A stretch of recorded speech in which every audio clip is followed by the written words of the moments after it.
The story of Prince William's death was revealed in the book of the late King of the Rings. What about Camilla? She never intended to stand in it, let alone try to outshine it. What started as whispered discontent has now escalated into a full-fledged confrontation. Kate, ever gracious, maintained her quiet.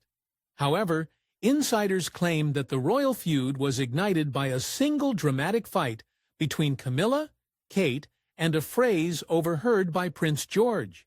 And William? He did not blink. He acted. The fallout was swift. Camilla's royal schedule vanished. Her security was downgraded. Staff was reassigned. Behind closed doors, King Charles called for peace, but it was too late. The crown had moved. Not formally, but undeniably. In this video, we'll look at how it all started, how Camilla's attitude ruined everything, and why this wasn't just about family. It was about justice. The Queen Consort may still have a title on paper, but what about the monarchy? It has already gone on, and it's obvious who the people are rallying around. Camilla has just lost everything, and Prince William made sure everyone knew. It was supposed to be a peaceful, personal evening, a quiet family meal behind the thick walls of Windsor Castle. Only a few members of the royal family gathered to promote unity.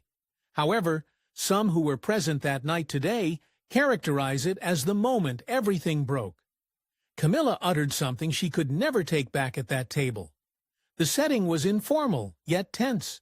Prince George had sat between Kate and his grandpa, King Charles. Camilla sat across from them, having made it clear throughout the years that she watched the following generation with interest and veiled jealously. Camilla saw the younger royals as both a reminder of Diana's enduring influence and a danger to her carefully cultivated image. The public adored Kate. They adored William. They worshipped George, Charlotte, and Louis. Camilla, on the other hand, has always felt like an outsider dressed up in royal silk. But that night, something changed. As the conversation shifted to the planned summer engagements, Camilla allegedly made a caustic comment aimed not at Kate, but at little George. According to a royal aide who subsequently spoke with a trusted tabloid journalist, Camilla grinned and remarked, "Well, if George learns to behave like a royal, perhaps he'll be worthy of the title one day." The room fell quiet. Even Charles, who is normally quick to smooth over such remarks, became obviously uncomfortable. But the harm had been done. Kate's expression froze. She allegedly placed a kind touch on George's back and spoke something soothing. The little prince, puzzled but plainly concerned, looked at his father. And William? He did not speak. Not then. Insiders say his jaw tensed, and his eyes gave a different story. One of rage kept back only by tremendous willpower. Camilla had crossed a line before. For years, she had been making subtle digs in secret, always disguised as jokes and disregarded as harmless. Comments on Kate's middle-class background. Inferences on Diana's mental state. Quiet tries to remind everyone at the table who she believes should be respected. This time, though, things were different. This time, a youngster got involved, and William, the watchful father, was no longer willing to stay silent. Later that night, when the children had gone to bed and the castle was silent, William made a phone call. Not for his father, not to palace aides, but he went directly to his private legal experts, the same ones who had helped him navigate royal procedures and succession regulations. It was a call that would set off a sequence of events that no one could control. The next morning, Kate allegedly got a bunch of flowers from Queen Camilla, a feeble attempt to make things better. But Kate did not answer. Not with a text message, a phone call, or even a nod. For the Princess of Wales, the message was clear. Respect is earned, not demanded. And no apology could undo what her son had just been through. Meanwhile, Charles attempted to contain the situation. Aides say he begged William behind the scenes to let it go and not escalate things further, but William refused. because this time it was not about protocol, it was about dignity, family, and breaking the cycle of quiet brutality that had persisted in the royal household for far too long. Camilla's public appearances were drastically reduced over a few days. Charity gallows, garden parties, and press interviews, which she had long promoted, began to disappear from the schedule. Her visage, which had previously appeared on palace mailings, was noticeably gone. The family may have departed the dinner table that night in courteous quiet. However, everyone was aware that a conflict had broken out, and for the first time it was evident Camilla had gone too far, and Prince William was not going to let it go. Not for her, not for anybody. The palace has withstood many storms, including scandals, adultery, and internal betrayals that would have broken apart other families. But this was different. What had started as a personal insult at dinner had quickly grown into a full-fledged crisis inside the monarchy. And in the center of it all was Prince William, a man who had long been nurtured to serve, but is now emerging as a leader. Only days after the dinner incident, William asked for a private meeting with King Charles. There are no aides, no Camilla, no distractions, just a father and a son. Insiders claim that what happened next shocked the royal household to its very core. William apparently made his stance very clear. Either Camilla resigns from royal obligations, or he and Kate do. Charles was devastated by the ultimatum. The future of the monarchy is totally in the hands of William, Kate, and their offspring. In recent years, public opinion has turned against Charles and Camilla, whilst the younger royals have continued to symbolize optimism, modernity, and Diana's unblemished legacy. Without them, the monarchy risks becoming irrelevant. But Charles, ever the orthodox, hesitated. He begged for togetherness. He begged for patience. But William remained unimpressed. He'd been holding his tongue for far too long. The public may perceive him as calm, polite, and composed. But behind the surface was a son who had watched his mother suffer in silence, and a father who had done nothing to protect her. Now, history threatened to repeat itself. But this time, it was his own wife and children who were being targeted, and he wouldn't let it happen again. To make matters worse, Princess Anne became aware of the stalemate and attempted to intercede. She pushed William to consider the broader picture, to preserve the image of the crown. But even Anne, who was revered and feared inside royal ranks, couldn't persuade him. William's response was simple. If the image means protecting someone who humiliates my wife and disrespects my son, then that crown isn't worth preserving. Camilla found the chat had taken place, and the atmosphere became tense. A source within Clarence House alleges she pitched a rage, accusing William of attempting to rewrite history and erase her from it. However, William was not changing anything. He was fixing something that should not have been authorized in the first place. Behind the scenes, Charles began collaborating with royal advisors to create what would be marketed to the public as a transition of responsibilities. Insiders knew better. This was a demotion, quiet, strategic, and extremely genuine. Camilla would no longer play the front-facing position she had previously desired. The lady who had spent decades proving herself worthy of the title Queen was about to lose that authority. The battle lines were drawn, not with news releases or public comments, but with William's stern determination and an ultimatum that altered everything. Ultimately, it was never about vengeance. It was about justice.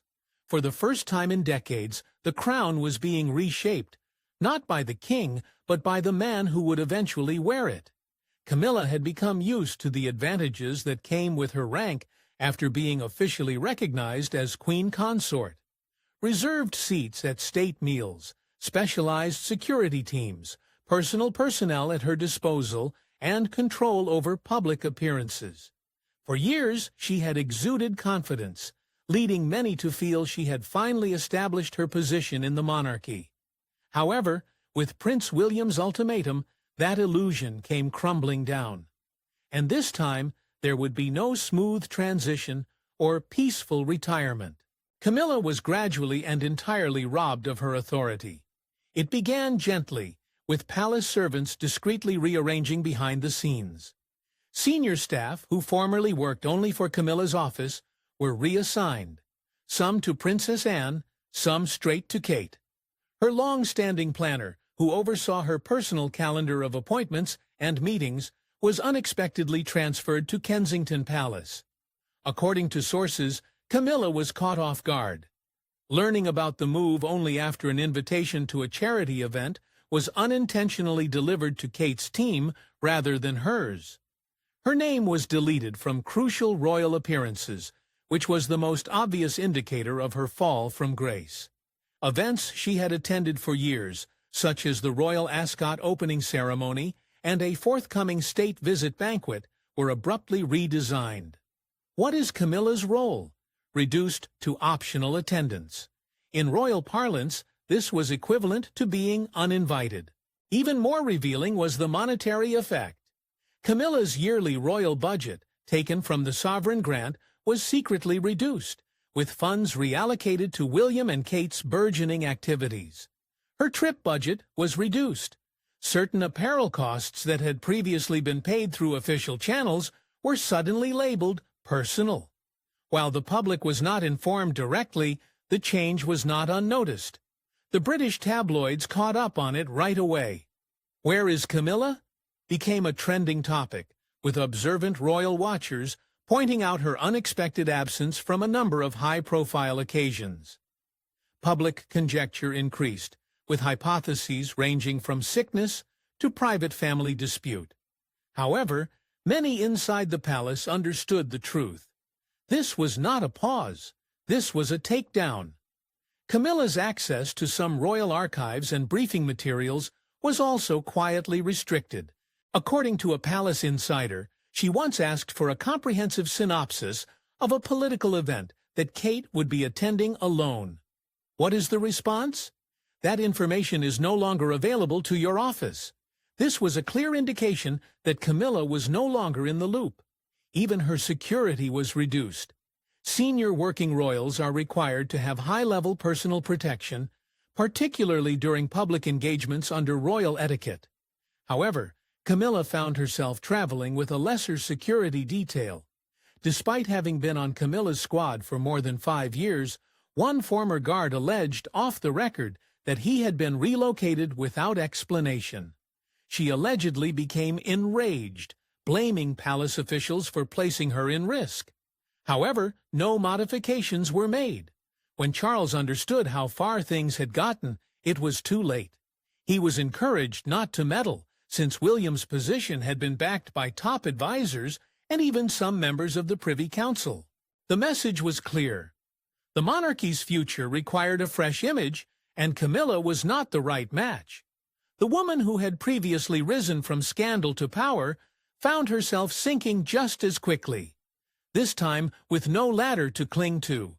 Every title, benefit, and ounce of silent authority she had cherished was being stripped away, layer by layer. Camilla hadn't just lost favor. She'd lost the throne under her feet. While the palace was in silent commotion behind closed doors, Catherine, Princess of Wales, maintained the air of controlled grace. She did not release any statements. She did not retaliate. But even in her quiet, she spoke louder than any royal could. If Camilla's fall had been dramatic and emotional, Kate's answer was dignified and devastatingly powerful. Kate made her first public appearance, attending a charity event for children's cancer research, alone but cheerful. Only days after Camilla's demotion began, royal watchers instantly saw the symbolism in her ensemble, which included Diana's renowned sapphire drop earrings and a matching blue dress, an intentional tribute, likely. It did not go unnoticed. Photos from the appearance went viral. The audience saw a woman who had been harmed, yet stood strong for her family and future position. The caption that grabbed headlines across social media was simple, yet effective. Diana would be proud. It wasn't simply a fashion choice, it was a message. Kate was not concealing. She stepped forward quietly and softly, holding her head high. The difference between her and Camilla could not have been more obvious. Kate shone in the spotlight as Camilla faded away, and each time she did, public opinion shifted farther in her favor. Kate demonstrated resilience, even on walks with William and the children.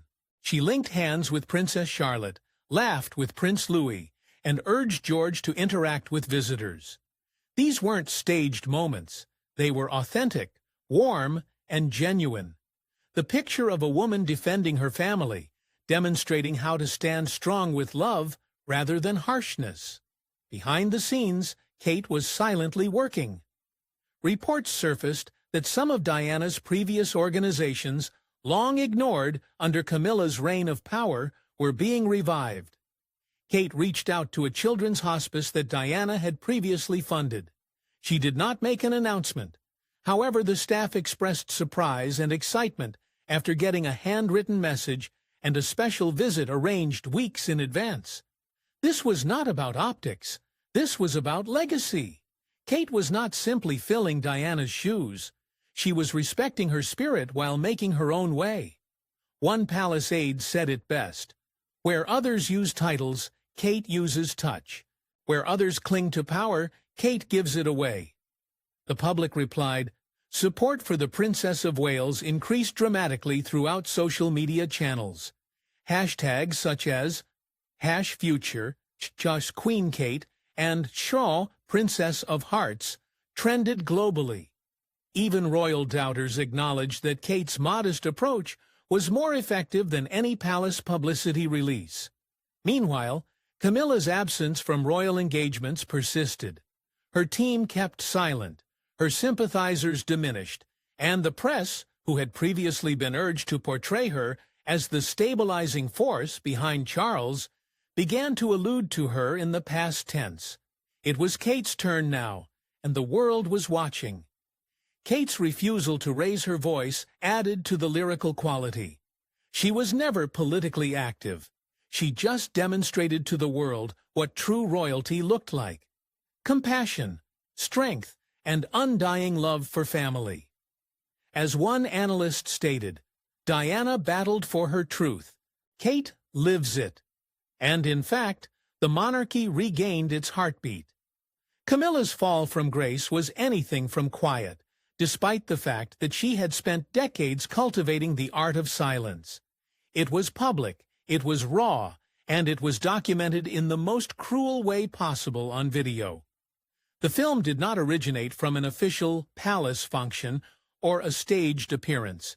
It comes from a shaky mobile phone video taken by a bystander outside Clarence House, just days following Camilla's removal from numerous prominent royal tasks. The scene was unexpected. Camilla was spotted leaving the apartment through the side entrance, obviously agitated, with disheveled hair and irregular movements. She did not have any royal aides flanking her. There is no perfectly planned grin.